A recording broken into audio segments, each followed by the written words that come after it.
Welcome to the Benchwarmer Podcast. My name is Eric. He hate me 702. Geremy with the G is not here. That's why we did not do the podcast last week, just because Geremy has a new job. Congratulations. And he's working right now 12 to 8. So we're going to try to figure out the way the podcast is going to work going forward. But today we're going to talk all about NBA. I got some special guests. Of course, we got Long coming back. We got another special guest coming in. Real quick, what I do want to talk about is Pacquiao fans, leave me the fuck alone. Okay? All y'all Pacquiao fans that are out there, leave me the fuck alone. Said what I said, deal with it. All right, first we're going to bring in Lamont. Go ahead and introduce yourself. What's up? I'm Lamont, Magic_Mono on IG, and I've been here before, and I'm excited for the podcast. Let's go. And then we got a newcomer, and he's an Atlanta Hawks fan, and he's going to talk shit. I know, because I'm deserving this L, because he literally told me that they were going to make the finals against the Suns after the first round. So I'm just saying, he did say that. Go ahead and introduce yourself. What's up? It's Adrian, Ice Baby 6. Don't worry about my socials because you don't want to follow me there, for sure. I'll be going wild, so let's just keep it here for now. I'll try to tame it. I'll try to calm it down. Don't worry, Ben Simmons over there. Just let y'all know, I do have the link in the description. Also, if you're watching on Facebook and Twitch, I also have Ice Baby's link to his channel, his YouTube channel, his latest video that was 6 months ago. But highly suggest you take a listen. It's funny. Some of the shit he talks about is absolutely fucking hilarious. I highly think you guys should go check that out. So since we got that started, let's go ahead and start with Atlanta Hawks run. That's what we're going to go with. Beautiful. The Atlanta Hawks have, and I said this off stream, I tweeted this out. Put in the comments if you guys can think of somebody or can Google somebody. Can anybody name a team that was fourth worst in the NBA based off of record alone? They were second worst in the Eastern Conference. That literally made it to the playoffs. Not only just the playoffs, the Eastern Conference Finals. And right now, I mean, Trey's hurt, but if Trey wasn't hurt, they had a good ass shot, and they could still have a good shot without adding a major superstar. I mean, they're up by 3 right now without Trey, bro. That's what I'm saying. Come on. So with that, that's why I immediately was like, they could have but without adding a major superstar, no LeBron, no KD, no elite level shit, no Paul George. Gallinari is a beast, but he's not the thing that's going to move the needle. Lou Williams is doing fabulous for you. That was a great midseason pickup. I'm drawing a blank on who the other signing that you guys had in the offseason that Clint is playing. Capella. Yeah. Clint Capella going crazy. It's just John Collins is beast and Trey Young's beast. You guys are organically a homegrown franchise right now. My dad was comparing it to the Warriors. I'm like, no, y'all don't understand. No, this is not like the Warriors. This is no, we're taking our knots like OKC and we're getting better. No, this is Trey Young said, fuck y'all. I'm tired of losing. I'm going to shimmy my ass on down and get on my back and come. But as a Hawks fan, what do you think about this run? Dude, I don't even know where to begin with this run. First of all, when we started the second round, everybody had us going out to Philly in 4 games. Bro, no DeAndre Hunter. Bogdanovich gets hurt during the series. We're already down Cam Reddish. What we have to lose that series. There's no winning that series. The Hawks are obviously the underdogs. Like you said, they were 14 and 20 something. Middle of the season. You don't go to the playoffs with a record like that, let alone beat Philadelphia 3 times in Philadelphia. That's insane. This is insanity what they're doing. In Game 7. It's insanity what they're doing. And right now, they don't have Trey Young. Like I said, Bogdanovich is still hurting with that knee. We still don't have DeAndre Hunter. Cam Reddish is getting his first game in 4 months, besides that trash time in Game 2. This is ridiculous. I've never seen a team play like this. If we did have DeAndre Hunter, if Trey was playing right now, if Cam Reddish had been playing the whole entire season, Bogdanovich wasn't hurt, we sweep the Bucks. That's my honest opinion. We sweep the Bucks here. This team is so resilient. They have so much heart. They do not stop. It doesn't matter. It doesn't matter. We can lose a LeBron. We can lose an AD. We can lose whoever and still come out here and win. It's insanity what I'm witnessing, bro. And I haven't witnessed this ever. Even when they did go to the Eastern Conference Finals in 2015 with the that's a different team. Bucks coach. Yeah. That was different coaching, that was a whole different roster. Like, that were veterans at the time. Granted, you had a young Dennis Schroeder, but those were you remember man, don't get me started on Schroeder, dude. So I mean, y'all had Al Horford, Paul Millsap, Kyle Korver. You had like 3 All-Stars that year. So I mean, that was a totally different and you knew that team had a ceiling. This team, you don't know. What the fuck is their ceiling? Nobody sees it coming, bro. And like Okongwu, this rookie right now I'm watching the game right now. This rookie is going off, bro. He held down Embiid when he was on the court. He holds down Giannis when he's on the court. This man played 599 minutes in the regular season. He's a rookie, bro. He is showing out. This is playoff basketball. A lot of these guys have never even seen the playoffs, let alone the Eastern Conference Finals. It's so amazing what they're doing right now, and I see a wonderful future for the Hawks here. I really can't believe it. If they do get a big signing, like you were talking about, they've been missing this whole entire year. They've done it without it. If they do get a big signing, this will be a team like Golden State that you're going to see in the finals year and year again. It's insane. Don't fuck your shit by getting it. No, no. The big signing you need to do is John fucking Collins. Bring his ass a free back. agent. We need him back. Yeah, but he's restricted. He's restricted, so they can match any offer. So bring his ass back and do what you did. Retool some of these guys, and because Trey and John are still young. Yeah, fucking Trey's 3 years in the league. Yeah, I mean Trey and John have had their issues as teammates.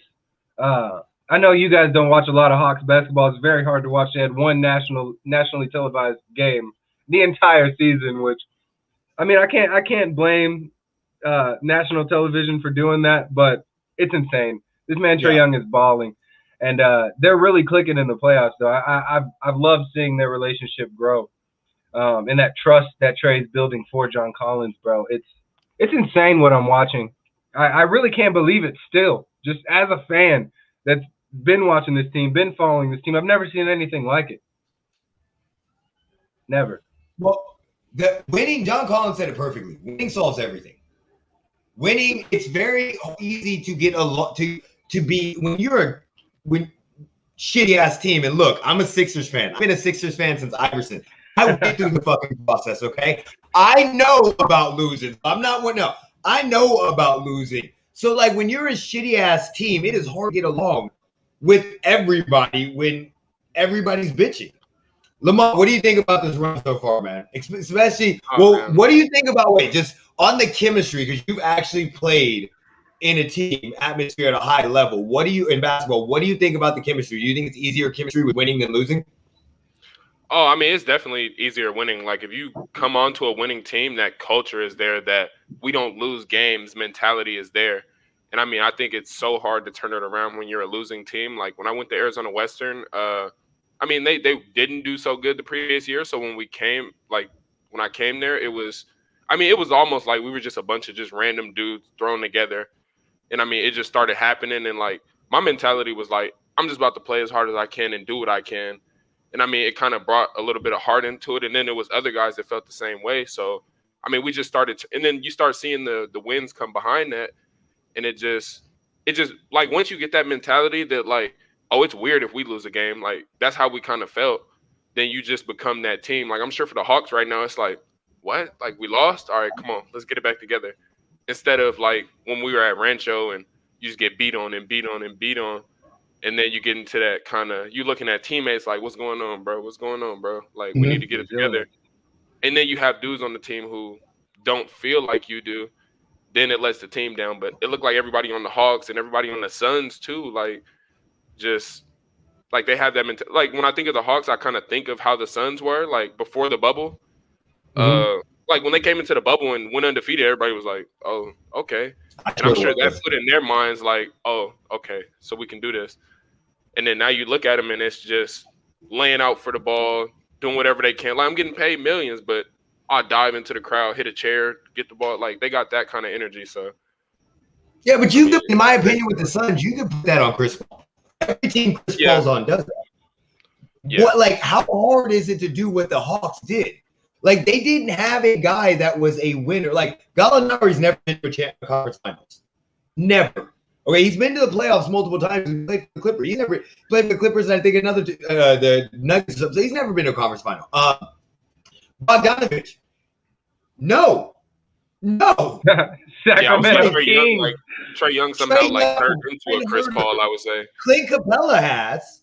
Now, Barely. granted, they got Nate McMillan, which totally. But how hard is that to an athlete at a high level to turn that shit around? It's tough. I mean, look at when they were 14 and 22. It is tough. When you're a losing team, I mean, it just kind of sticks to you like a curse. Like, look at Rancho football. Imagine Rancho football, like, doing anything.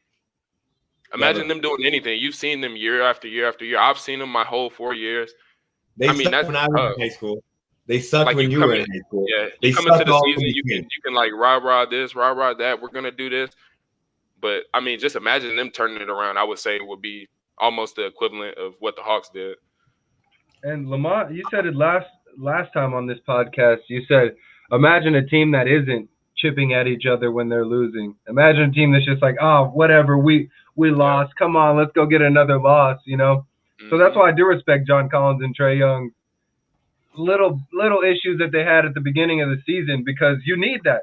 Like, Trae's a superstar. He knows he's a superstar. John Collins is a star. He knows he's a star. If they're losing, yeah, there's going to be some tension. Yeah, because you know you can be a good team. You know you can get these wins. You know you can get in championship games. So how are you not going to be upset with one another when you're out there losing games you should win? Yep, I would say if you're not like almost fist fighting in practice, you're not going to be a good team. Like any good team I've been on, like, we're going at it at each other. The Knicks, them beating the Knicks didn't surprise me, because in that mind, beating the Knicks, I was like, look. Now, first of all, what surprised me was I looked up one day in the seedings. It was like, wait, hold on. Is that Hawks? Where did it come from? Like, literally, it was one day they were like shit, and then next day you notice it, not as a Hawks fan, but as just an NBA fan. I'm like, wait, when did they get so good? But the Knicks was not that big a deal. It was like, okay, they're both fresh teams that have come off losing. The Hawks have the better superstar. They perform a superstar. Trae Young is a much better superstar than Julius Randle. Julius Randle's having a fabulous season. We knew what Young was. We just knew he needed to get the players around him. And then when they beat the Sixers, I was like, okay, I can't say shit no more. Fuck Trae Young. But I can't players around him. I can't. Like, we were on a podcast game 1 when you were blowing us, or game 3 when you were blowing us the fuck out. Like, we were on the podcast and I was watching it like, dude, they might. And every time you beat us, I just kept going. He literally said they're making the fucking finals. And I was like, have you lost your fucking mind? You said that. You said I was crazy, bro. Everybody's been saying I'm crazy, bro. I got a lot of Sixers fans on my Twitter, bro. And you saw some of my arguments. Yeah. They can't argue it. Like, I was right every time. I said Hawks in 7. He said, boy, you're crazy. I must be crazy. I even tried to pull it back. Like, even if y'all beat it, y'all still got to beat the Nets. What the fuck wrong with y'all? Like, I was like, in my mind, I was like, I get fandom. But I was like, okay. But the more I watched the games, I was like, wait, let me get this straight. They have a fucking point guard that's not afraid of shit. He's not afraid of anything. He is all dog and has no problem with it. They got an athletic power forward. They got a rim protector. And they're surrounded by role players that step up at right times and can make key shots. That's a fucking team in the NBA. Like, that's a good team. And we're missing DeAndre Hunter. DeAndre Hunter is our best wing. I know. I've seen him play. He's amazing. Cam Reddish, our second best wing. He's getting some playing time in this game. Like I said, he got a little bit of trash time in game 2 when they were getting blown out by the Bucks. But I'm not worried about this 2-1 lead that the Bucks have at all. No. Without Trey, No. it's 39-30. Yeah. 5 minutes left in the second. I'm not worried about this team. This team is resilient. They have players that want to win. Man, that's better than having two superstars on your team that are bickering about who's getting the ball most. Having players that know their role and want to win is better than having 2 or 3 superstars. I don't even think it's just the fact that they want to win. I think it's they're not afraid of the moment. And that is something that I think a lot of people have been waiting for the Hawks to see. They're waiting for them to hit that moment, right? The Hawks are playing with house money now. No matter what they do, it's a successful season. And that's what we're looking at. We're looking at it, and the Hawks are like, what the fuck? And Trae Young's like, nah, bitches, it's not successful. We're winning a ring. And the rest of the world is like, nah, y'all don't get it. You're not. Because sooner or later, you're going to hit that wall. And Trae's like, I've been doing this shit since I was 5. Fuck y'all bitches. I'm going to shimmy my ass. Even when Trae plays bad offensively and is inefficient with his shots, he is still so fucking – you have to guard him because he hits key shots. Oh, I'll go 1 for 7, and then guess what? I'm going to hit a 3 at the very fucking end just to put and then he's going to hit another one right after that too, bro, and go 3 for 9. Or he draws the foul and does it. No, we're not even going to talk about the way people say the fouls and all that stuff, but he draws them. He draws them and goes to the line and knows what the fuck he's doing. Like, and John Collins can jump out of the fucking moon. You seen it with Joel Embiid around his neck? Oh my God. Dude, that was so, as a Hawks fan, what would you say the biggest difference is? Do you think it's Nate McMillan? Or what happened? Like, what the fuck happened? Not 100% Nate McMillan, but it does take a coach like Nate McMillan, which coach of the year, in my opinion. In my humble opinion. Yes, I'm a Hawks fan, but this guy turned around a 14-22 team, brought them to the Eastern Conference Finals with injured players all season. We've been riddled with injuries all season.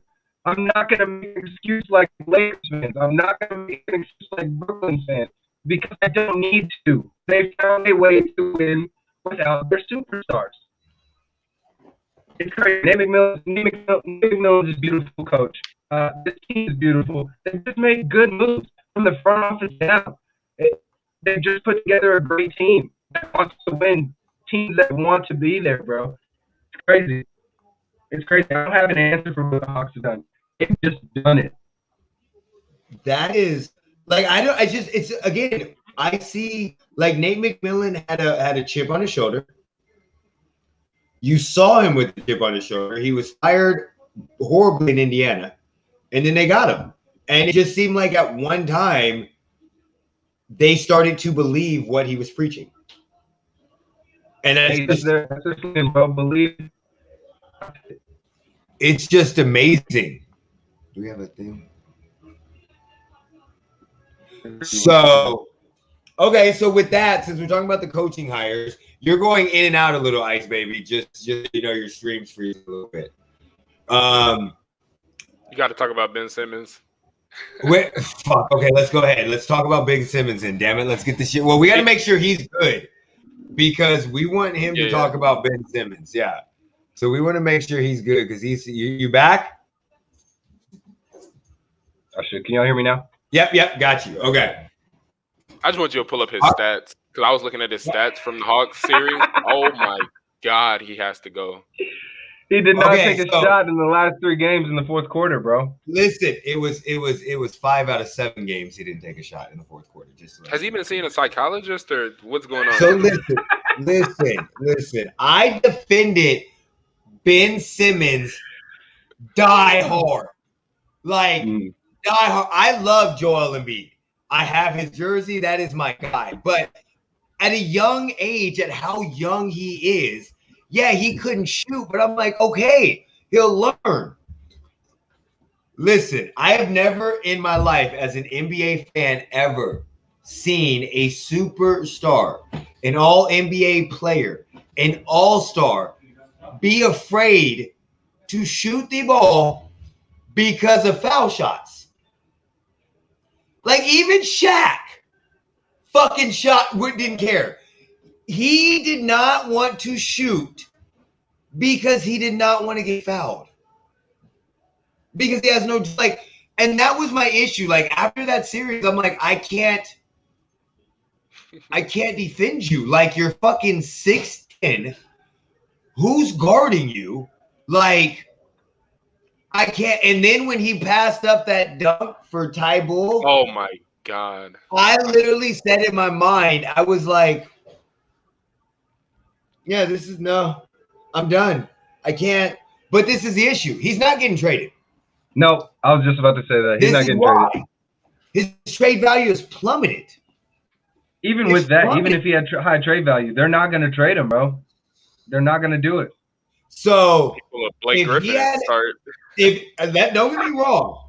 If a team comes along with a very good offer and they like it, there's a good possibility they would. It's not the James Harden shit like last year where they were, we're afraid to put James Harden, it's not going to be that. If somebody comes up with some good shit, like, and I don't know, if the Blazers come up with CJ McCollum and 2 first-round draft picks, there could be a good chance that they trade his ass. I'm just that. Yeah, I'm just like, but if not, they're not going to trade him. They're going to try to work on. This is a fucking. Listen. I don't know what you do. I don't know if you trade him. I don't know. You're paying him $25 fucking million. Like, you can't get value. I would almost. I'm telling you, this is what I'm doing. Okay. If I'm the 76ers, I'm calling the Sacramento Kings right now. And I'm asking for De'Aaron Fox and a first-round draft pick. And if I'm the Sacramento Kings, I'm hanging up the phone. Yeah. I'm hanging up the phone, dude. That's what I'm doing. What do you think the issue is with Ben Simmons? I mean, because you've seen the random videos of him at the gym looking like Kobe. So, I mean, he has the ability to shoot it. Maybe it's just the pressure crushed him, or like, I mean, I know it's something going on with his mental, but I mean, for that amount of money, Eric, they could just throw you out there for that amount of money and you're going to pull shots. Like, you could throw me out there for less than I'm shooting. I'll shoot every time I get the motherfucking ball. $30 a game. Exactly. A lot of people do it for free just to be out there. So, give me some socks and I'll do it. Here y'all go with the socks. He is not that guy. He's not. He's not ever going to be a shooter. He maybe when he's in year 7, maybe he develops a shooting game. LeBron was not scared to take a jump shot, but he wasn't a fucking knockdown shooter. A lot of these players that are big, he played like a big man his whole fucking life with handles. So he's not going to be a shooter. The problem is he doesn't fit with Embiid. That's the issue. Him as a player alone, most people would like, no bullshit. Him on Atlanta, fucking fabulous. On 90% of the teams in the NBA, you can slide his ass in and he does not disrupt you whatsoever as a second or third star. But when you have a big man as your main star, you have to have a shooter as your secondary star. You got to have somebody that pulls people away from the paint. And they just don't work together. And his confidence is shot. Yeah. It's completely shot. But if you put him on put him on Cleveland, any team that needs a wing, and also stop running him at the fucking point. Oh my God, what is that? No, what is that? That's the problem. That's the issue. He's not. He's not a point guard. Position. What is that? That's his position because he has ball handling and because he has passing ability. You can run. He doesn't hold on to the ball. He can't shoot it. But it doesn't matter. You don't need to shoot it as a D guy, as a point forward with the D guy. You don't need to. You're not getting shown up by fucking Trae Young. I'm not comparing you to a wing player that's a shooter. You're comparing him to Trae Young, De'Aaron Fox. You're comparing him to fucking elite athletes because this is the golden age of the point guard and he can't play. Slide his ass to fucking small forward. Let him be a point forward. LeBron should have been point guard his whole life, but he never was. I'm not saying he's LeBron, but when you're 6'10" and can rebound like that, stop putting him as a point guard. Make him a fucking slasher. If he couldn't handle the ball like that, you turn him into a slashing D and a D guy. Alley oops and D. Nobody tried to make Blake Griffin a fucking a shooter. No, because he can't because he can handle. They're like, oh, it's the air of the point guard. He's Magic Johnson. No, the fuck he's not. He's a fucking defensive wing that can fucking handle the ball. That's what he is. I will say, like Lamont said, he shoots like Kobe in the gym. That's because he's in the gym. Exactly. He's not front stage. He's not practice room champion. He's not in front of fans. He's not in that moment. Contract or something like you need to take this many shots this game from something like pull out a belt like Ben. He'd lose the money. He'd lose the money. He'd take the loss of money, bro. He doesn't have the confidence to do it. He doesn't have the confidence to do it. He is who he is, and he could be shooting in the gym. Like some guys are just like that. Like he could be great in the gym and on those G League, on those teams, or we could just be seeing the motherfucking highlights that were edited together after he missed 30 of them bitches. Like we don't see the whole film. Too, yeah. We're seeing highlights. He's not. He is who he is. He's not a point guard. He's a wing that can handle the ball. Like, I'm not even comparing him to Giannis, but is Giannis playing point? I was thinking the same thing because I saw Giannis against the Nets. I feel like they almost lost because Giannis was scared at the end. Like in OT, he was scared to like take it to the rim because air ball, them count ball. Hey, he just shot an air ball on the free throw line. I'll throw in that. I'm not He's surprised. Not a point. Like with how great Trae Young is, you can't put him at a small forward position. Ben is not a point guard. He is a 3 that can handle the ball. That's it. That is all he is. And as long as you keep him at the point guard, you're fucking yourself because you're not going to get a point guard. You're not. Move his ass over. Let him guard 8 guys and stop guarding. He doesn't even guard point guards one-on-one the whole game. They put him on the best wing player. He didn't start guarding Trae Young until the fourth quarter of games. They literally put him on a wing player. He could just handle the ball. They need to put his ass at a 3 and get another point guard. Darren, still pissed about that draft. I'm so fucking drafted Markelle Fultz, you fucking bitches. So fucking pissed about that draft to this day. I screamed to high heaven. Hey, bro, I didn't mean to like pop my jersey like that while you were talking about Simmons' troubles in the playoffs. They just showed Dikembe Mutombo on the screen. Buddy, you gotta understand. I had to throw it up. I am a diehard fan that talks shit. So I promise you, because I talk shit and I am little and I'm loud. Oh, people talk shit to me back. I have no problem. I was a Chiefs fan. I'm a Chiefs fan. I'm like, we just got good, okay? We just got good. We've been horrible forever. So, all right. What do you guys think needs to happen with Ben Simmons? Do you think he needs to be traded? What do you think? Devoted to something. I don't know. They need to sit down with him and ask him where he feels he needs to be. Where do you feel comfortable being? And make the money match that. I mean, if you feel comfortable not shooting the ball and you just want to do defense and you want to slash every now and then. If you don't even want to shoot the ball, you just want to be all defense, for sure, we're going to make your paycheck match that. And if you feel comfortable with that, cool.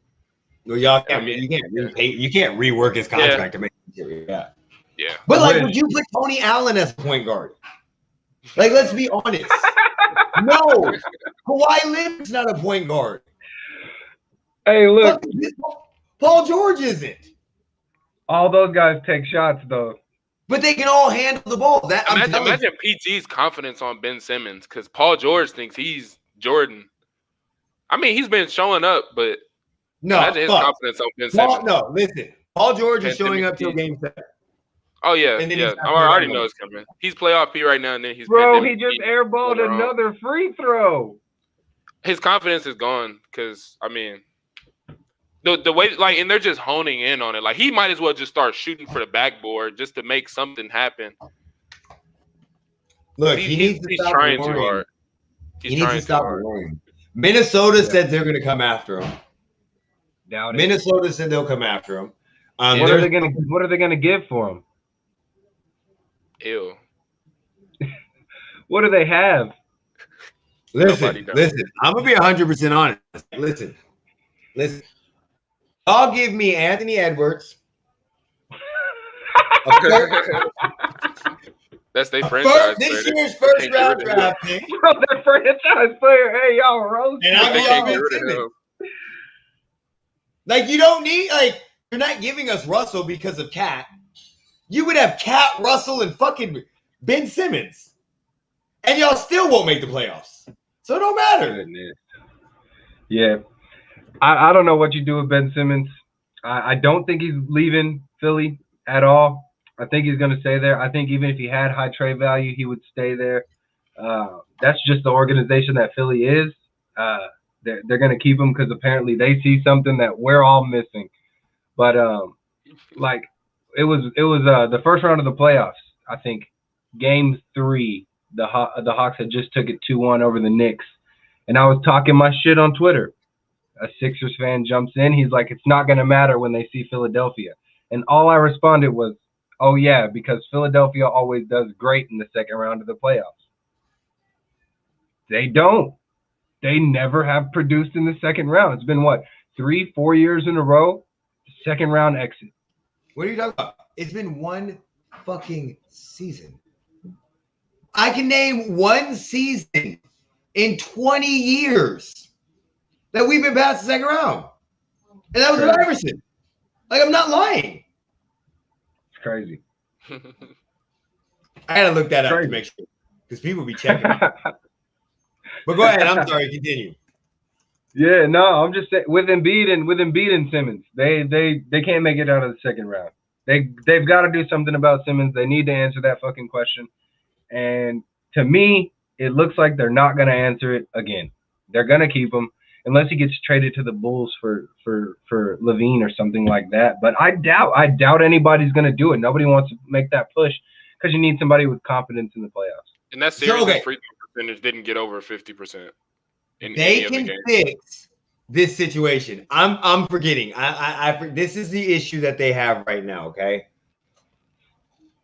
they're not getting rid of Ben Simmons, so and we agree on that. I agree. I think Philly, like, again, you don't trade a young guy that's that young that has already made an All-NBA defensive team, I think twice, and a 3-time All-Star. You don't trade him because he can't shoot. You know what the fuck you do trade? Tobias motherfucking Harris. You trade his motherfucking ass. Okay? $34 million for 5. Trade him. Maybe you got to trade him, package a first-round draft pick, call De'Aaron Fox, call the Kings, make up for what y'all did wrong in that. I don't even care if y'all call De'Aaron Fox. Call the fucking Pelicans and get Lonzo Ball. I don't even fucking care. Get a real point guard so you can stop playing Ben at point guard. You're not going to use a real shooting guard because we have Maxey and we have Milton, which are on cheap contracts. Plus we have Thibault. Those are still on cheap fucking contracts. You move Simmons to the small forward. Let those two fight it out for small shooting guard. Figure out what you're doing at point power forward and put Embiid at center. That's you, but they got it. Like y'all got to take Tobias. How the fuck did y'all get fleeced by Tobias Harris and he don't have an agent? Like he worked his own deal and still got $34 million. Sixers. That's and you know what? Get rid of Doc Rivers. Get rid of him. I'm done with him. 100%. Get rid of him. Fuck him. Get rid of him. That should have been his tryout. That was his tryout. Didn't work out. He goes is hilarious. I'm done. I'm done. Just, everywhere he goes, underperforms. He is literally living off of 3 seasons. Because everywhere he goes is good for Twitter memes. Yeah, that's it. But everywhere else he goes, he underperforms. Besides when he had KG for 3 years. Yeah, they got a lot. They got a lot to answer over there, man. So, what do y'all think about the coaching hires? I love them. Who's I your love every favorite one of coaching them. hire? Dude, I love every one of them. I think every one of them is a good fit. I think Rick Carlisle leaving the Mavericks to go back to the Pacers is a great fit. I think Jason Kidd coming into the Mavericks is a great fit. I think Chauncey Billups would not have taken the job if Lillard was even in question to leave that team. So everybody talking about Lillard going somewhere. He's not going anywhere. Billups doesn't take that job if he's leaving the Blazers. That is in his contract. I guarantee you. That was in the interview. He was like, "Are we keeping Damian Lillard?" They were like, "Yes," and then he was like, "I'm on. I'm all in." You don't take that team because he could have went anywhere. He could have went anywhere. He could have. He could have went to San Antonio. He could have went anywhere. You're not taking that job. Hey, whoa, Geremy, he looks bored? That's Jeremy. No. So Geremy is our other co-host. He's the I one. know who Geremy is, man. I listen to the Vegas Benchwarmer. Giannis only has 6 points at halftime. And he's airballed 2 free throws. Airballed 2 free throws. Excuse me. I don't think you guys heard me. He airballed them. But go ahead. You're right. He doesn't take that job without knowing that he's going to be there. No. Yeah, so you don't take Dame getting traded coming from? Because everybody wants him. Everybody wants him to be traded. They just feel like he's been there too long, and when you get knocked out of the playoff, it's always going to be talk like, oh, he needs to go. They need to find somewhere for him. Like same with Bradley Beal. Oh, he's been with the Wizards too long. He needs to go. Like it's always going to be talk like that. I don't think we're hearing this from NBA front offices. I think we're just hearing this from Twitter world. Nationally. Yeah, Twitter world. Commentators, people who want it to happen, people who want to see him hold up a trophy. But yeah, he's not going anywhere. Like I said, Billups doesn't take that job. You don't take that job. Chauncey Billups knows what he's doing. He was in the NBA for a very long time. Yeah, he turned down like 7 jobs. Yeah, he's turned down like 10 coaching jobs in the last 5 years. Yeah, you don't take the Blazers without Damian Lillard. What are the Blazers without Damian Lillard? Nothing at all. They're in Portland. You don't. You're not taking that job without Damian Lillard being a for sure stick there, man. This is I don't think Damian's not getting traded. Dame's not getting traded. He doesn't want to get traded. He already said on Twitter that they asked him about coaches and he gave his thoughts and that was it. Like he didn't say I want these coaches. He gave his thoughts on the coaches that they asked him about. So I don't see Dame getting traded. I do see the Blazers making moves. I do. I see them making a couple moves. I mean, I can see them trying to go after I don't know if they can get them. But I could definitely see them trying to pry away certain players. Like I could see them trying to go after, not saying like a Brandon Ingram, but somebody like him, because they don't have enough to trade for him. But you get a young 3-and-D wing. They trade Robert Covington, their draft pick. I think they're going to move on from Nurkic. And I think I don't know about McCollum. I don't think they need to get rid of McCollum. I think they need to rework the small forward, the power forward, and the center. I think they need to rework those and just try it one more year. I don't know who the hell you can get, but you got to be, because they just work too well together. Like McCollum's had some big shots. He works very well when Dame is tired. Yes, Dame does all the work, but McCollum knows his role. Right. They're still not a contender. I mean, no. At the end of the day, they're just not a contender. They signed Kawhi. Hey, bro. Kawhi's gone. I don't know if you saw my tweet, bro, but I said this is what nobody sees coming. It's Kawhi Leonard to the Atlanta Hawks, bro. Kawhi's gone. Kawhi's gone. Crazy. Kawhi is completely gone. Like, I don't think he wants to be in a big market anymore. I mean, look at how they're talking about his injury, bro. Is he injured? I don't know, man. As an athlete, I can tell you it is so hard to deal with an injury, especially when it's a tiny injury, because the way everything, like not for me, but for an NBA player where they spew out all your information, it's so hard when they say Kawhi, left hamstring strain. As a fan, you see, oh, his left hamstring hurt. He don't want to play today. But as an athlete, I can tell you, like when you can't run and your certain muscles ain't working, I mean, you just can't play. And you're not going to be productive if you do try to play, or you'll hurt yourself even more. So, I mean, it's just tough to sit there and then people just criticizing you and you want to play, but everybody else is just saying other things. Like it's tough. So, I mean, I feel bad for Kawhi and anyone else that has to deal with any type of injury. I mean, like they'll make it sound so insignificant. Like they'll be like, toe sprain, like bruised foot. Yeah, bruised foot. But then you got to think about it. Like if you had a bruised foot, how much could you really contribute to your team? You're going to be hurting your team. And that's why Trae Young is sitting. Yep, that's the smartest thing to do. Smartest thing to do. Come back when you know you're ready, when you're cleared. Like, because when you come back too early, now you're out for a season. Now you have another injury. We saw KD. We saw that with KD. So back to the coaching hires real quick. Like, okay, listen, I'm about to say some shit that I don't think everybody agrees with me on, okay? Jason Kidd's not a good coach. No, I don't think so either. Being a good player doesn't make you a good coach. I don't think he's a good fit.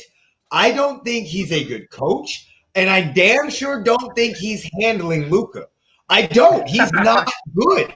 Like, I tweeted out, I was like, I hope somebody, they know what they're doing. And the guy responded to me like I didn't know what I was talking about. He's like, Jason Kidd was the guy that helped Milwaukee get to who they were before he got fired, kind of like Mark Jackson. And I gave him a real short answer. I'm like, I know who he is.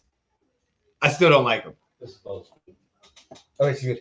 I know, and I still don't like him. And he's like, well, if you can't help that, and I respond, you're giving him too much credit for Milwaukee. Milwaukee was not the Warriors. Milwaukee wasn't a whole team. They were the 9-10, 8-7 team before Jason Kidd got there. Granted, and then they immediately got better afterwards. Jason Kidd is not a good coach. I've never thought, how does he keep getting jobs? No. How does he keep getting jobs with fucking superstars? I said he's a good fit because it's in Dallas. He's a household name in Dallas. I live in Texas currently, Dallas-Fort Worth. So he's a household name here in Dallas. Yeah. That's why I say it's a good fit. He was a household name in fucking I'm just saying. We saw what the fuck happened there. True. I'm only saying he's a good fit because they're gonna get money out of that, man. It's gonna be a big pool for Jason Kidd being the coach. Dallas has never been a contender, even with Luka. He's the only reason they're even getting to the playoffs and getting three wins in the first round. That's the only reason they're doing it is because of Luka. I don't think Jason Kidd's gonna be there for long, but I do like that pickup. It's exciting. It's a headlining news. You just lost Rick Carlisle. You need to bring in some headlines. You're thinking it's more like it's more not on the court. It's more off the court, more of a PR move, right? Yeah, for sure. Got you. And just to let y'all know, PR moves never work in sports. They just they never do. That's look great. A PR move. Yeah, they look amazing, but they never do. Speaking of PR move, Boston.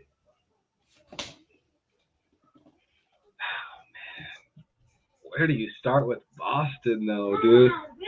Ime Udoka, what the fuck is his name? God, I wish Geremy was here right now. Where do you start with Boston? They got more questions than Philadelphia, dude. But what do you think about their hiring with the coach? He's needed a job. He's been passed up a lot. Udoka, yeah, right. Like, dude, he's not going to fix anything. He's a good assistant, but he wasn't not going to fix anything. I don't notice him on anybody's radar. No. There's all this racist talk about how racist Boston is. And then they hire a black coach.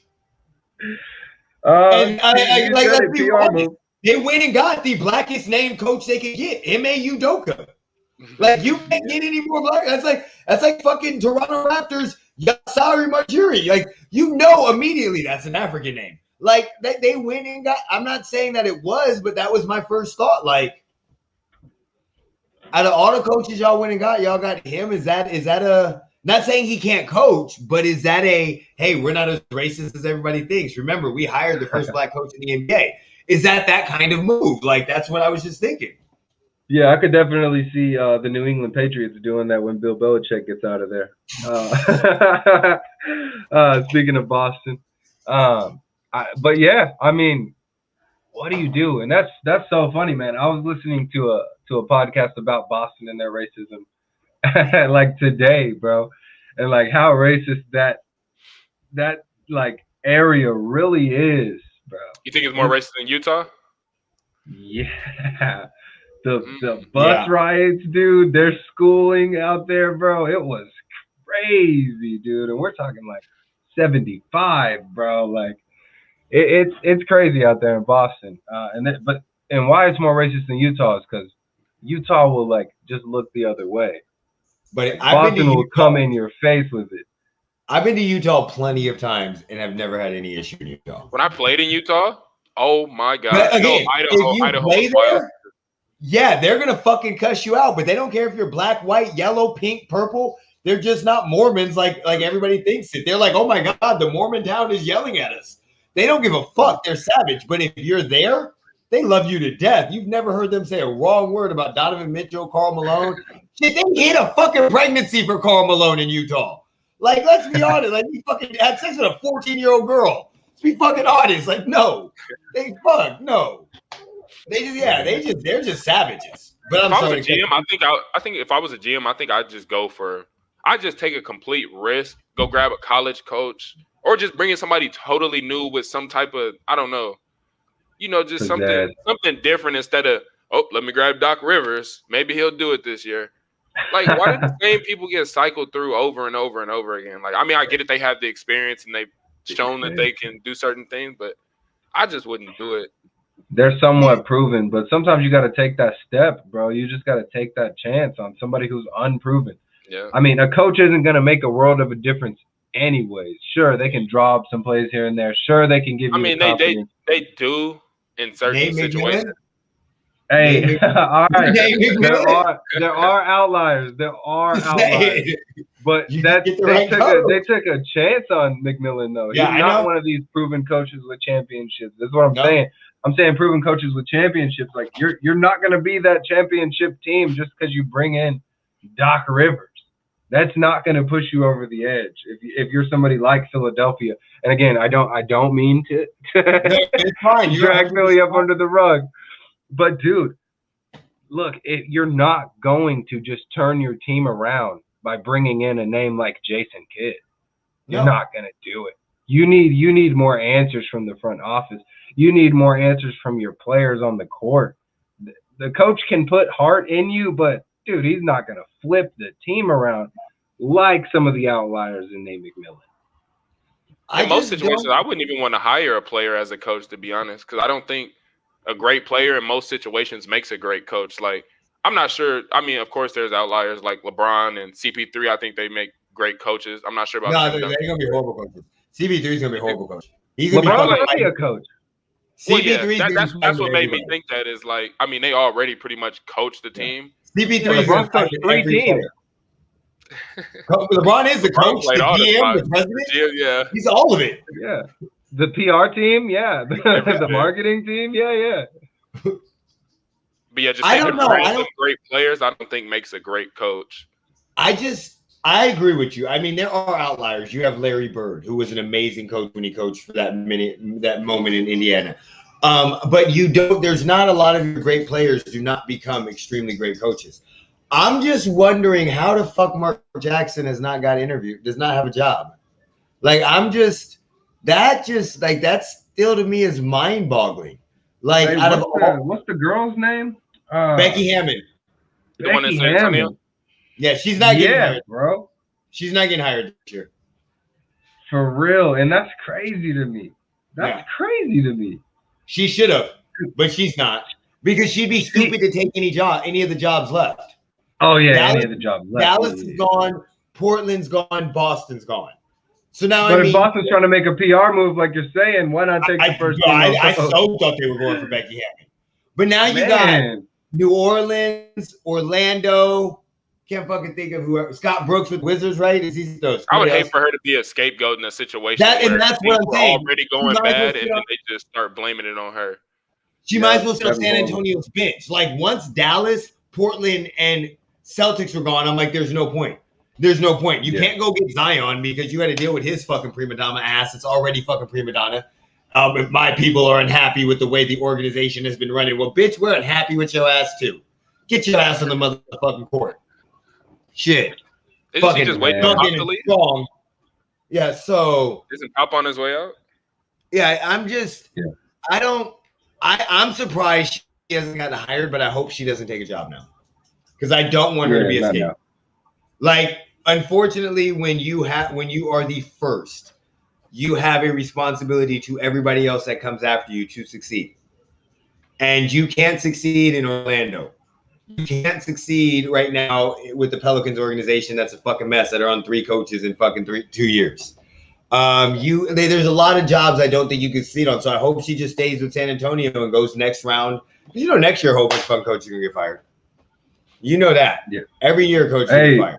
The Sixers are going to have an opening at head coach next year. We should have one this year. Hey, I don't think that's going to happen either, bub. Fuck that. We should get rid of Elton Brand. I've said that for a minute, okay? Fuck him. How the fuck do you sign Tobias Harris over Jimmy Butler? Get the fuck out of here. The fact Jimmy that Butler. You got 3 people over 6 and 9, and none of them play point guard. But you want me to go put on my Allen Iverson jersey, bro? Hey, nope, you're good. You want me to loosen up your tension, bro? I feel like you're real tense, but every time you talk about the Sixers, bro, you be. It's just I've been built from like I don't talk about this shit. You know how that feeling is when you're supposed to win and you lose. It sucks when it's okay when you're not, but when you're supposed to win and you lose like that, like you give up a 25-point lead. Like, I'm still pissed about that. 26. Fuck the rest of the series. 26. Yeah, 26. Fuck the whole entire rest of the series. I knew the series was over from that moment. I'm like, y'all ain't got no heart. Y'all ain't no soldiers. Y'all ain't got no fucking heart. Fuck you, Ben Simmons. Fuck you, Tobias Harris. Fuck you, Doc Rivers. Fuck you, Elton Brand. I'm so happy I bought an Embiid jersey when I went to that game last time instead of a fucking Simmons jersey. Sorry from the Sixers talk. I wanted to ask you what kind of comments you were getting about Pacquiao. Oh my god!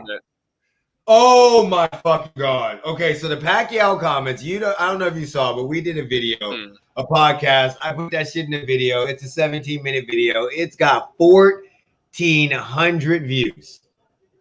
All of them are Pacquiao fans. I almost 100% guarantee. So let me just pull up some of the comments because it's fucking crazy the comments that they have. There are 100 comments on here. Let's just see. Let's go to a good one. Let's see. Pacquiao. Dude doesn't know what he's talking about. Spence didn't even got Mikey Garcia in once fight. Expect Pacquiao to thoroughly beat an old school Spence. I got called the pothead, the guy with the fucking white shirt, the guy in the white t-shirt using Google to find Manny Pacquiao opponents. Hold on. It's hard going through all of these. I've never had this many fucking comments. So I don't know how to get through them faster. You can almost get famous just playing. The dude in the black hat is going to eat his words. Let's see come fight night if he's saying what comes true. Make a bet and show receipts. If you don't make a bet, you're not doing it. Go on, keep drinking. Pacquiao's a different. Nobody cares about that one. The guy in the white shirt is best a mediocre boxing analyst. He probably just started watching boxing 5 years ago. He hit me 702. You're a boxing analyst? That's a compliment, I guess I'm a boxing analyst now. That's a compliment, bro. He is par at least. He provides the worst qualitative analysis and non-existent quantitative, worthless and dilutes the group's inputs. Do they use quantitative twice? Yes. That man's a weird. They're not very quantitative, bro. So, it's just, yeah, I agree, Spitz. It was just like, it was to the point where like I was responding and I was just like, fuck y'all, I'm done responding. Like, I can't respond to y'all bitches anymore. Like, I don't know. I got like one dude was funny. One dude said the funniest shit I've ever heard in my life, and I loved it. He said he hate me 702 is like the bookie at the betting place where you place your bet and he tells you it's a bad bet. That's what he basically called me. The guy that stands behind the fucking the counter that takes your bet and you bet, and he's like, ooh, that's a bad bet. That's a bad bet. You might want to take that bet. So yeah, but they like out of the 100 comments, a lot of it's me responding at one point in time, but 75% of them were about me. Yeah, the guy in the white T-shirt. I'm too high. Yeah, I'm unprofessional. You can pull a Logan Paul and get famous. Yeah, hey, ask y'all to fight you. Just throw it out there. One person said I didn't care about my podcast or the people's opinions on my podcast. Like he was there. Sure, yeah, exactly. Somebody's like, you should let everybody talk. I'm like, bitch. Okay, watch the whole fucking thing. Yeah. So it was just to the point where I was just like, fuck. Even Geremy texted me. It was like, dude, why is all the hate? I've never seen Pacquiao fans respond to somebody like this. To be fair, I didn't know. Everybody, one dude said I was racist. We were all racist, and we only picked Spence because he was American. And that's what Americans do, and we don't like Pacquiao because he's Filipino. One dude also said that I talk shit to Geremy because he lives in the Philippines, and I need to be nicer to her just because he lives in the Philippines. Geremy lives down the street from me. Yeah. Yeah, wait, what? Okay. Yeah. So, Scottie Pippen. Let's go. Let's get on some bullshit. Let's get on some Scottie Pippen. Okay? Did y'all hear what Scottie Pippen said on the Dan Patrick Show? Yeah, I did listen to that, bro. Well, I heard what the video that you posted. Yeah, Geremy, fuck you. I was excited for Doc, but now I'm no longer excited for Doc. Fuck you. So, bro, they hate him on the video. So, Scottie Pippen basically said that. Well, look, Scottie Pippen said that Phil Jackson had a was racially motivated to put Tony Kukoc in the last play of that game, in the game 3, down 2-0, where Tony Kukoc hit the play. Dan Patrick then said, if you say it was racial, then you're saying he's a racist, and Scottie Pippen co-signed. I got no problem with that. Yeah, got no problem with it, and doubled down on it and said that he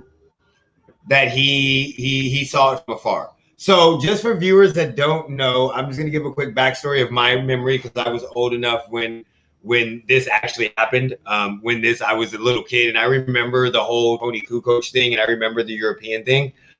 I don't know if that had racially motivated eyes or nothing like that, but looking back as a grown man at that time frame, knowing how racial it was at that time frame, all the great players were black players, and out of nowhere, here comes this European white guy that they want to force down everybody's throat. I'm not saying it was racially motivated or not, but I could see if you grew up in that time or if you lived at that time frame, especially with what Scottie Pippen was going through, I could definitely see you connecting those dots and making that, because it's not just, oh, they were pushing Europe.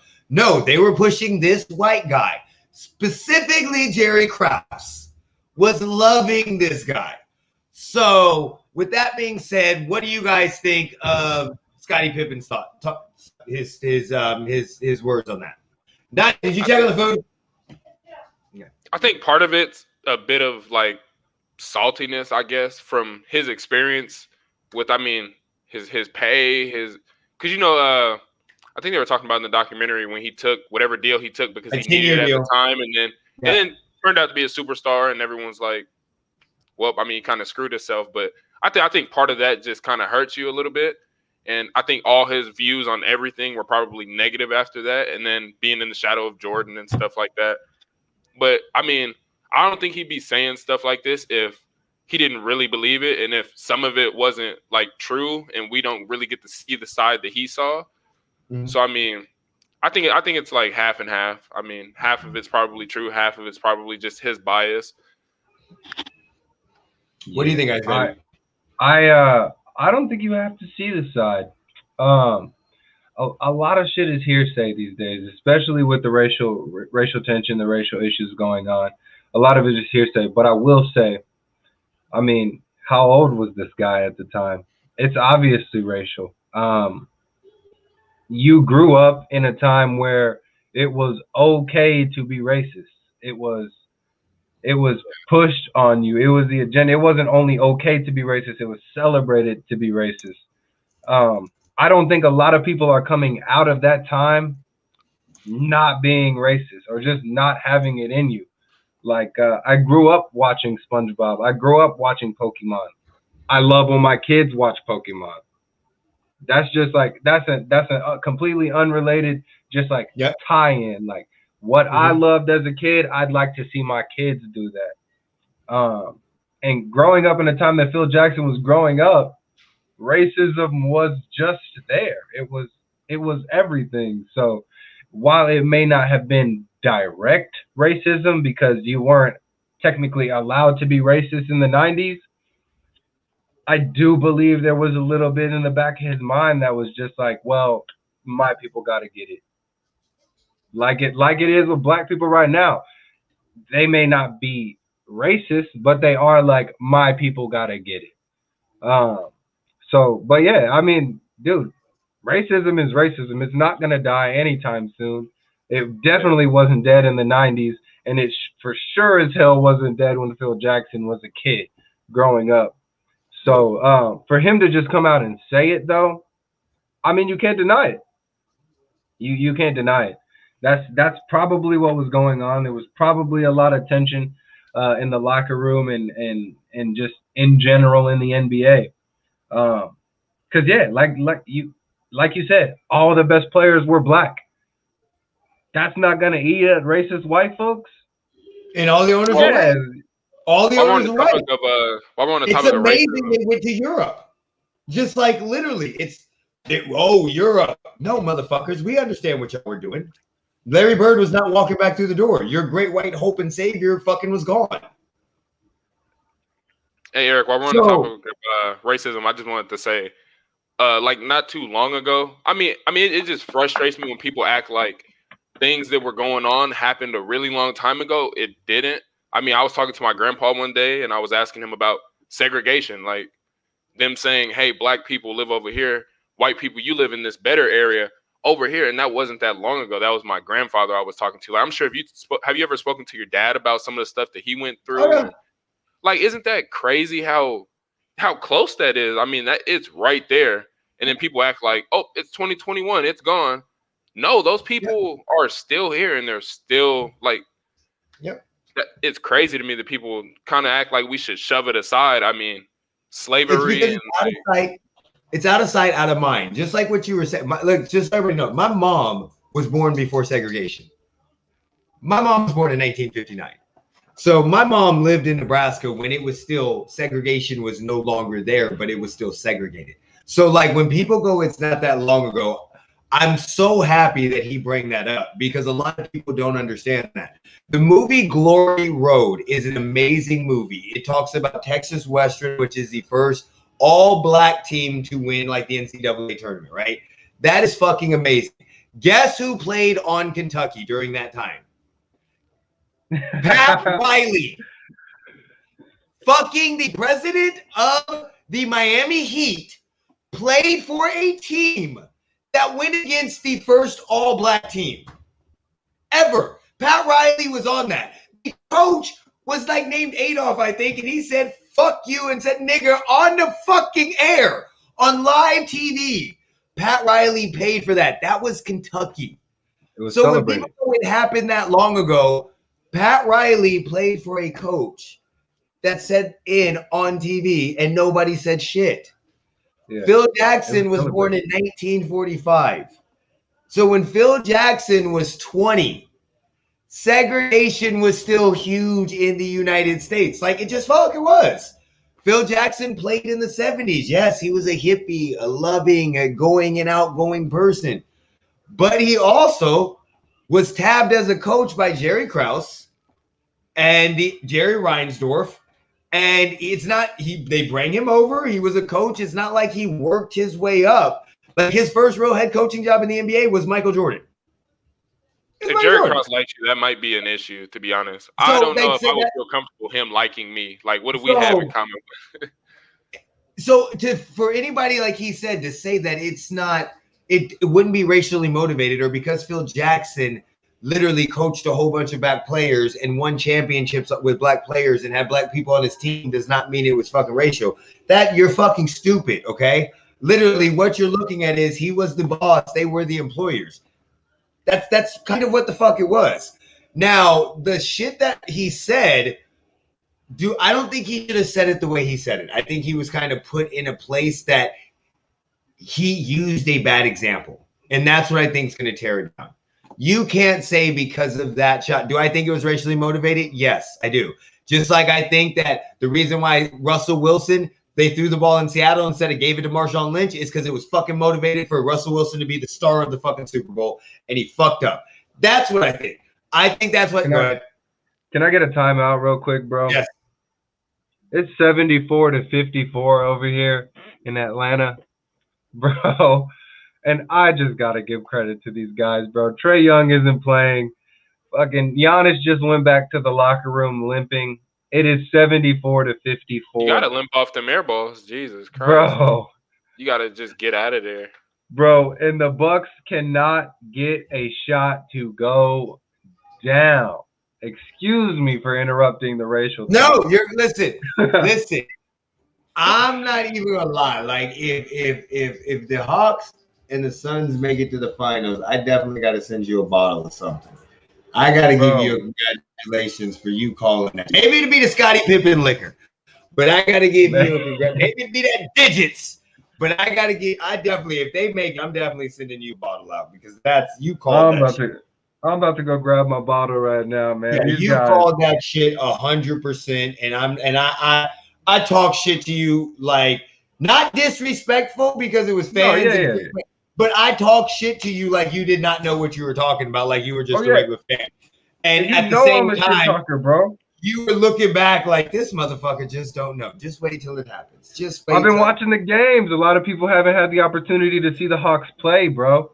I've seen all these players because, like I said, we've been riddled with injuries. I've seen all of these players do their thing on the court, bro. And I'll admit it. You have been absolutely respectful in every way that you have gone at fans, even the fans that have talked shit to you, because I'm not that respectful. You kept receipts, but you did it in a very respectful manner. Yes, sir. I got like when Pascal gets his ass knocked out by aerospace fuckers, I will not be respectful.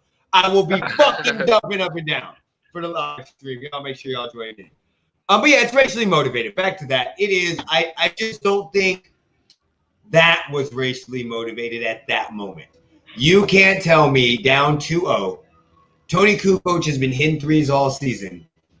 Scottie Pippen just missed a shot. You know as well as I know. In that scenario, when you're down 0-2, your coach is drawing up the best play that he thinks he can win. And you never know what your coach is thinking. I mean, everyone has different. Look at our different opinions. So like, does that mean he's not racist? No. Does that mean that he isn't does that mean he doesn't say the N-word in his closet at home? He probably says it with the hard R a couple times. I'm just saying. Like that's like if you look at some of the quotes that he has said about the NBA dress code, LeBron and his posse, about there was another quote that I saw that what's his face Echo Emmanuel bring up on the speaker itself with Marcellus Wiley. Like when you look at some of his quotes and the thuggery and the him talking mess about Kobe Bryant, it kind of seemed that was racially motivated. I just think he used the wrong words. But I'm going to be honest. I'm all for Scottie Pippen. I know a lot of people are getting pissed, but I love Scottie Pippen. I loved him as a player. I owned a pair of Scottie Pippens. I don't know how many shoes Scottie Pippen's made, but I had one pair that he had. I know that for a fact. I was like a sophomore or junior in high school. I know that for a fact. Some girl bought it. I like that he just keeps it real. I mean, regardless of what people think, whatever. I mean, but does he? I think he's pissed at the Last Dance documentary. Oh, yeah. He's definitely, yeah. I think he's still pissed at Future, bro. I was going to say that. Think about his life. Think about this. He literally had the Last Dance come out during the pandemic, and that was what everybody talked about. So you had that for months going on. I've watched that fucking thing like 6 times. I love it. And then you have his wife being fucked by Future. God damn. And his last name. The songs. And they not even saying, I don't even know that bitch's name. I just know it's Mrs. Pippen. That's it. Larsa. Scottie Pippen's wife. He's been dragged, and you gotta think of all this built up frustration. And then he saw Kwame Brown, who's been dragged through fucking dirt for the last 20 fucking years, that came out of nowhere and went from 3,000 subs to fucking 1 million in 2 weeks. And is going crazy. So I think he's understanding that weirdness sells, That sells. He's doing a book. He's doing the press tour. But I also just think he doesn't give a fuck no more because he's seen how they made him look bad in the Last Dance documentary. Michael Jordan made him look bad. He for sure doesn't give a fuck. What? Like, you saw his hair. Oh, yeah. You saw his hair. And what room was he in? Where was he at? he was in his dining room. And he could have got that shit braided, bro. He got his money. Scottie Pippen was high. Scottie Pippen was fucking blown, okay? Scottie Pippen had smoked that ganja. He was like me like 2 episodes ago. He was blown because he even asked Dan Patrick, do you understand English? Yeah, he said, it's you understand fucking Dan Patrick. Of course he understands English, but I think you're right. He don't give a fuck. When you got hair that looks like... Oh, that's what my hair looks like. That's what my hair looks like right now, bro. I got on a hat. Did you see I got on a hat? I know that you're a WWE fan, so I want to ask you what you think about the WWE as far as racism goes. They're racist as shit. And some of the things that they've said and got away with saying on television. Listen, ridiculous to me. I was a kid when it happened, and I can tell you, watching it at the time, and I can bring up the exact moment, DX doing Nation of Domination in blackface. I remember watching that live, going, I don't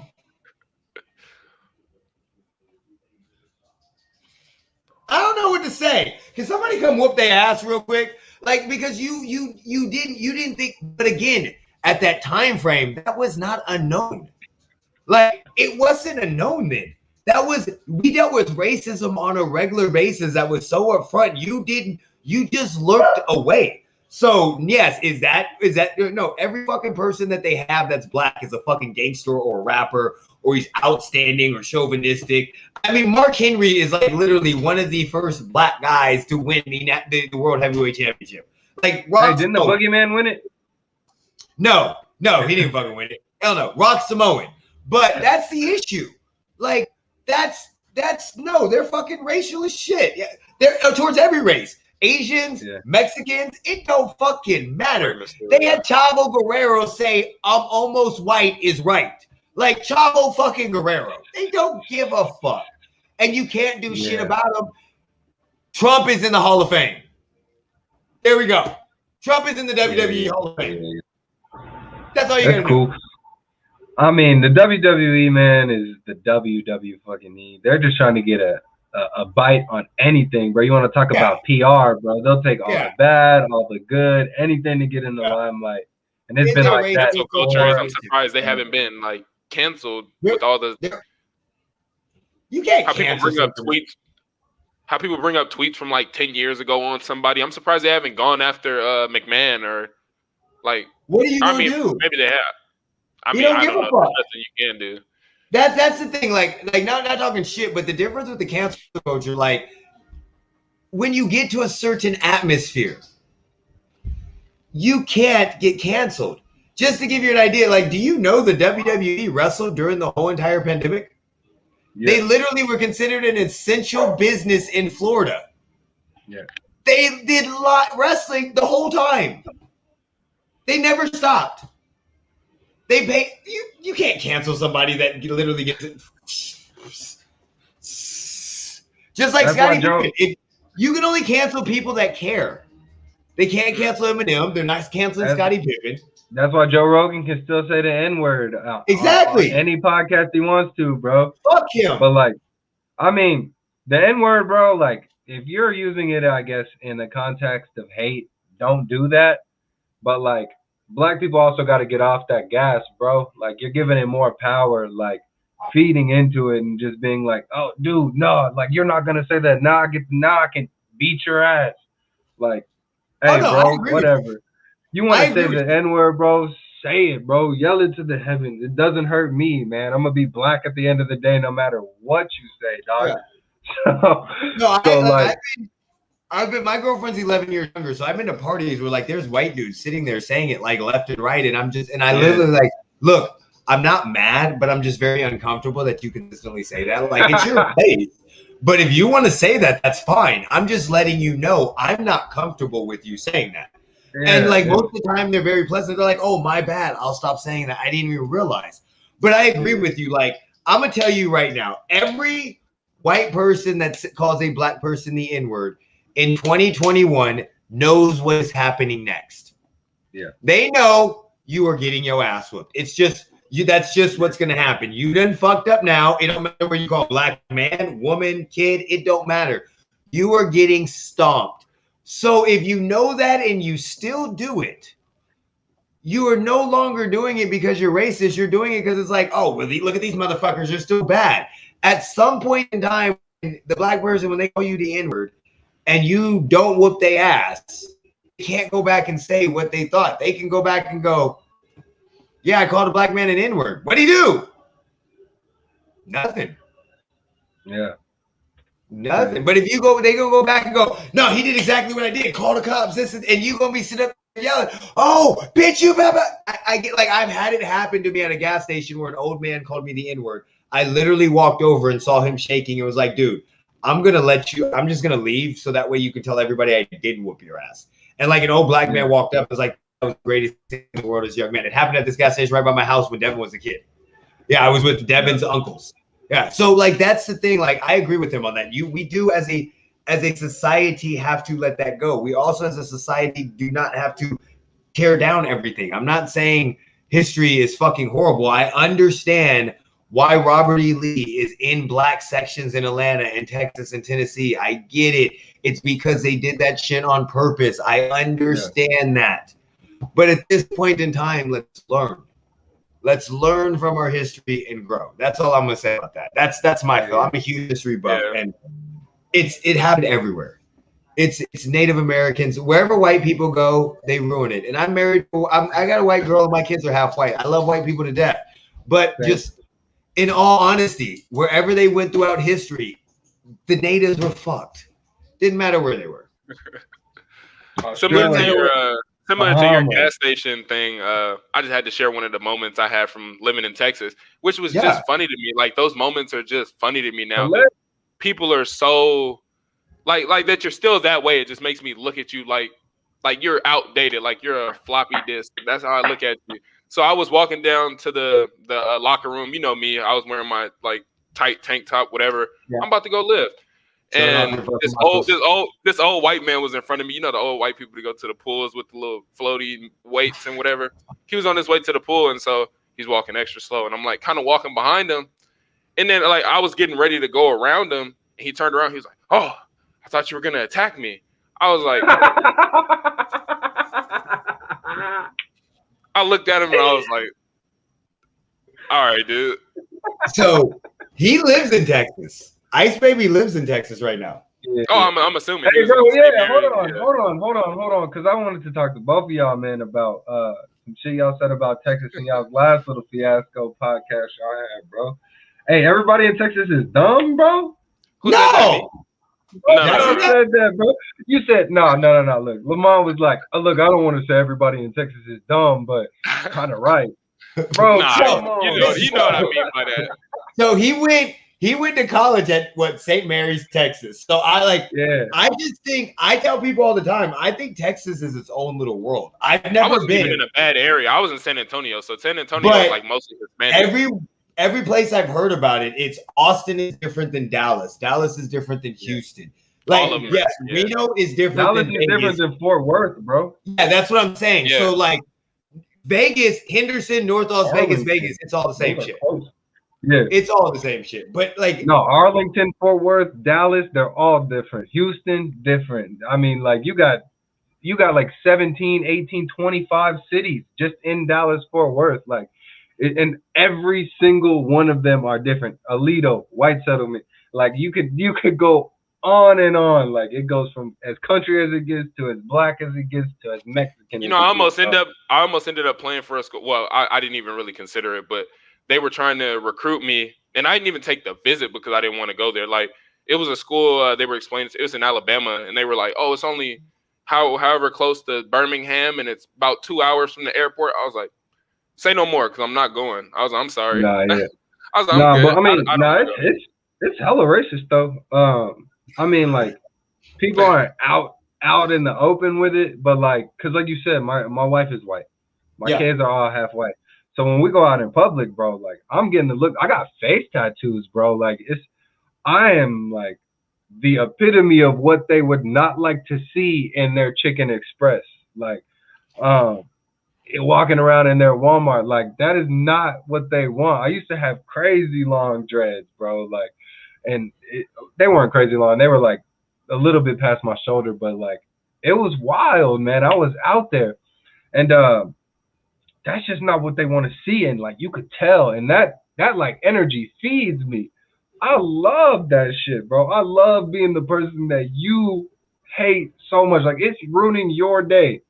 That I'm just out here living my fucking life. And then when I don't react how you thought I would, it's the funniest thing. Man, it puts a smile on my face and I'm nice and I'm like, hey, what's up, man? How you doing today? And you're just sick to your fucking stomach, bro.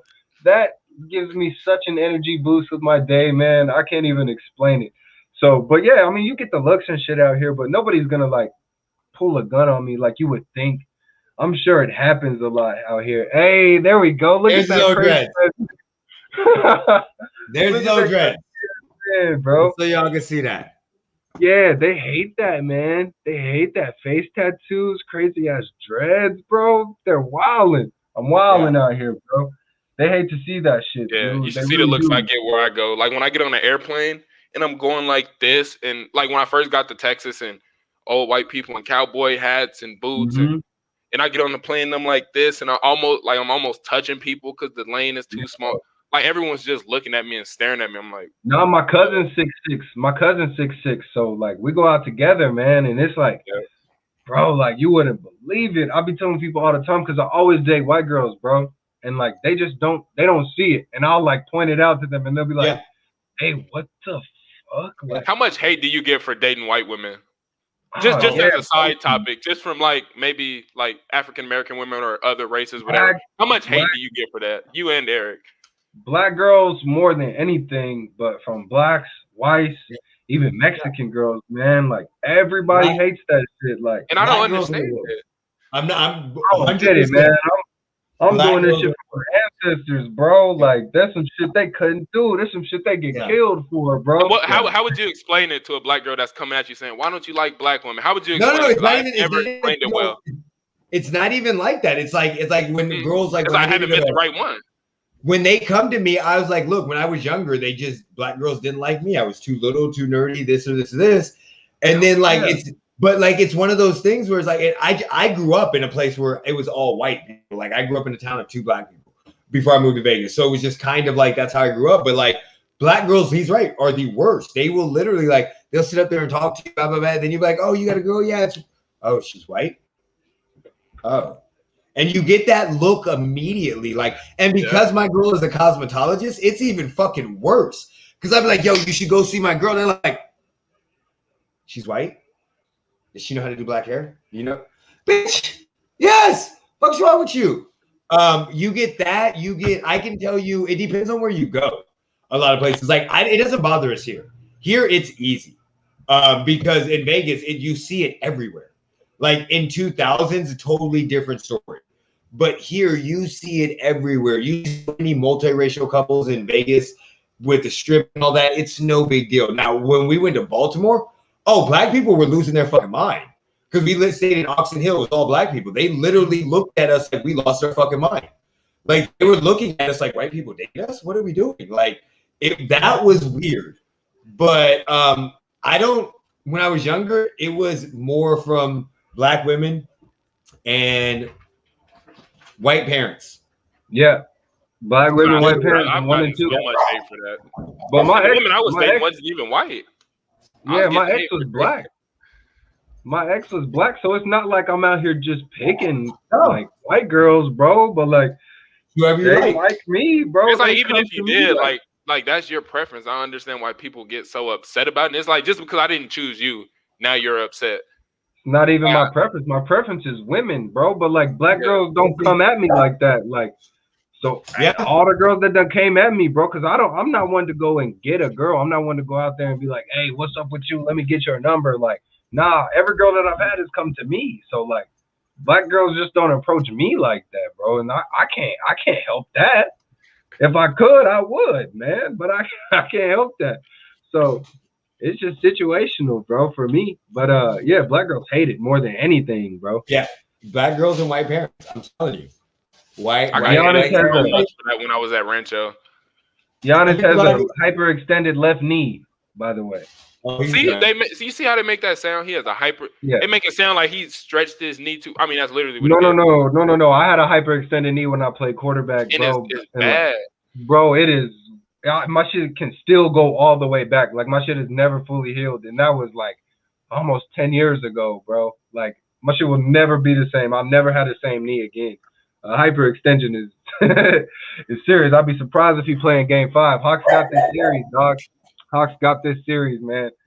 No, okay, so literally, if Giannis is out for any length of time, this series is over.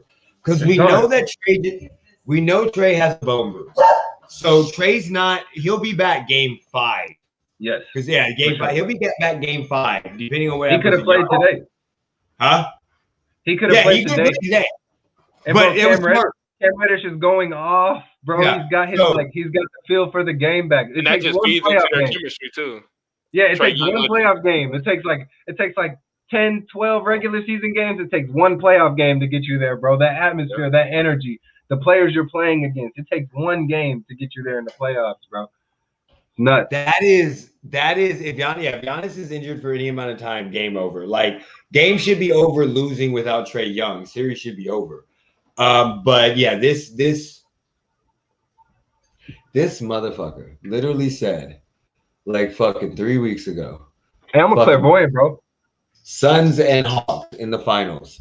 And, like, I literally, like, y'all don't understand the look I gave my phone when he said that.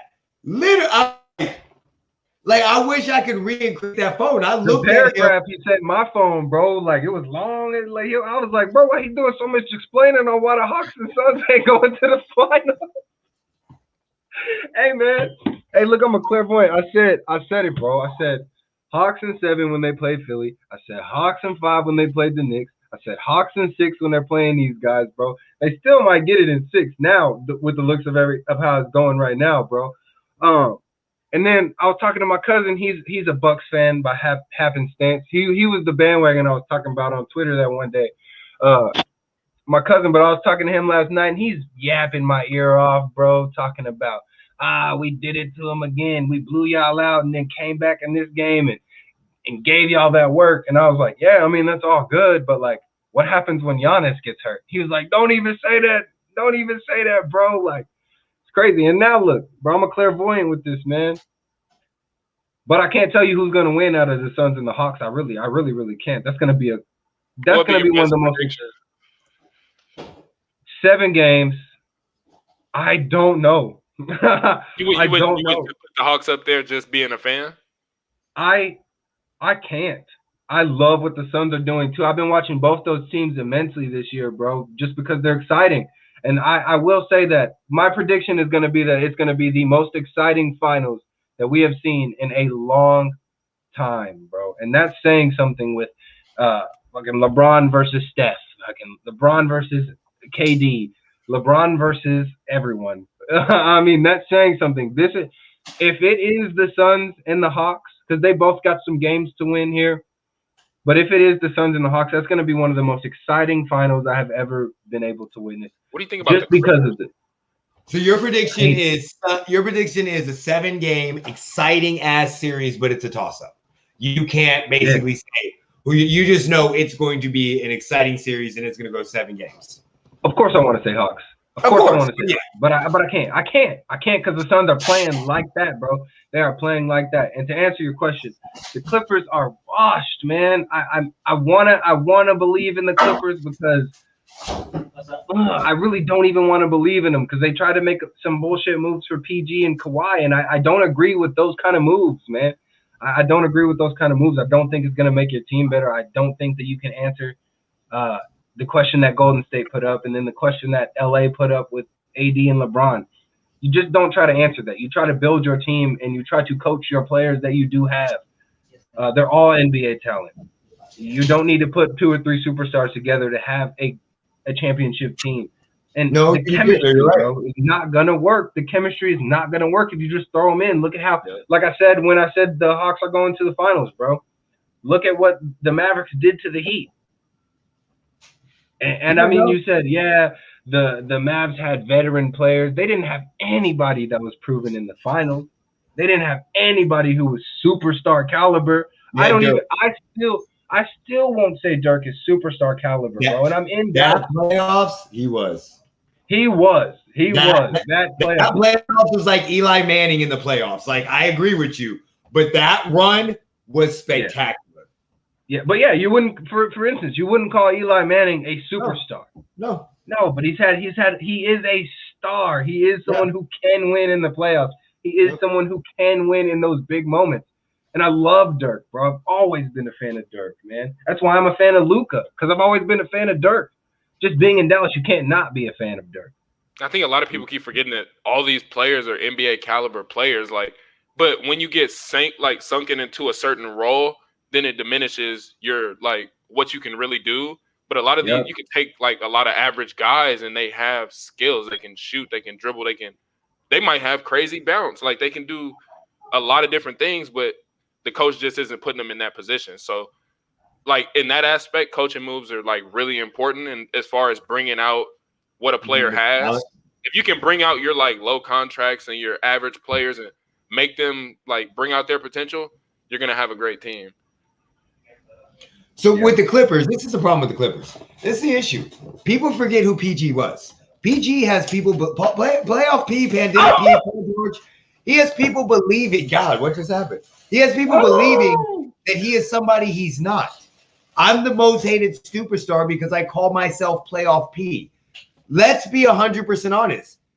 He has done this since Indiana. Did they not have a 2-game lead on Miami in the conference finals and lost it?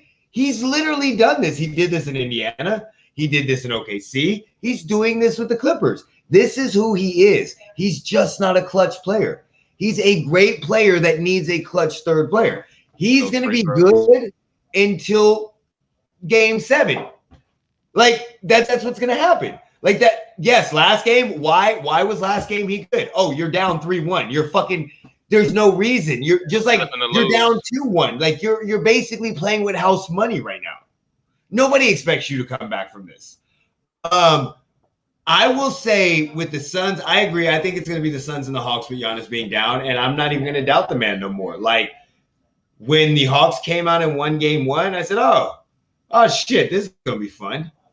And then they came out and they won game 2. I'm like, okay, I see what's happening. I see how this – and then I saw game 3. I'm like, that wasn't impressive. Game 2, you have to win. But game 3, you need to dominate. You need to shut the door and tell them – so, and then you losing with Trey. So I got to go with the Hawks. And then I got to go with the Suns, of course. I would say in a 7-game series, I think it is going to be an exciting game too. I think it's going to be an exciting game. You will have 2 young stars with Devin Booker and Trae Young that are both not scared at the moment. Both of them are ready to step up. You have young big men in Ayton and Collins. I would have to give it, and this is the issue, if Chris Paul stays healthy, I would have to give the slight edge to the Suns just because in this scenario, I would think this is the first time that Trey is facing a very, very, very good point guard. Defensive-wise, smart IQ. None of them have the IQ level, the flopping ability, or the defensive ability, all 3 of them, as Chris Paul does. And he's going to be Paul. Yeah. And I don't think he's going to stop him. I think he's just going to trouble Trey enough that he's going to be off a couple games. And that is going to be the difference. They're both young teams that have young budding superstars that can all come alive, whether it's Miles Bridges, Kevin Huerter, or Mikal Bridges, whichever one it is. Kevin Huerter, Cam Johnson, Cameron Payne. You guys have Gallinari. You have Bogdanovich. So, I mean, I said Cam Reddish. So you all have very similar players where you all have young role players that can all believe in themselves. I just think that one edge at the most important part in this series to me is the point guard. And I think with Chris Paul being healthy, If he stays healthy, he gives them a slight advantage. Not saying, and I would just say with that, I would have to pick the Suns on a slight 7-game series, which I wouldn't be surprised if the Hawks won. It's just if I had to pick one, I got to go with CP3. I don't think he will get there and lose it, but I don't. But again, I can't count on Trey. I just can't. There's nothing. And I know when I don't say the Hawks, I say Trey. But in this situation, like Trey is the Hawks. Even though he's not playing, they are playing with that energy that he brings. Like he brought when he is cooking, he brings an energy and a vibe that is so contagious for that Hawks players, and you just see it go through the rest of the Hawks. I saw it multiple times against the Sixers, where Trey just comes out and does his thing, and and then John Collins hits a big dunk, and it's over. Game, like the whole momentum has shifted. That is how that's their shit. Trey, dunk, shift, and that I just think it's fabulous. What would you say about the predictions, Lamont? What do you got? Suns? Who you got? Man, they're both so scrappy, and I mean, you really just got to think of like the X factors on those teams. And for me, like you were saying, CP3 and Trae Young, I think having a good point guard is gonna diminish what Trae Young is gonna be able to do, because you got to think about the energy he's gonna have to expend containing CP3 unless they're gonna make a move around that and I don't know, switch something up there as a coaching move, but. I mean, you just containing CP3 is going to diminish what you can do as far as shooting and handling the ball, and you're going to get tired. And so, I mean, I think I would give that slight edge to the Suns, as well as the fact that Devin Booker could mess around and drop 100 points in a game and not miss. Like, who knows? So, I mean, I'd give it to the Suns, too. Yeah, a very exciting, close series.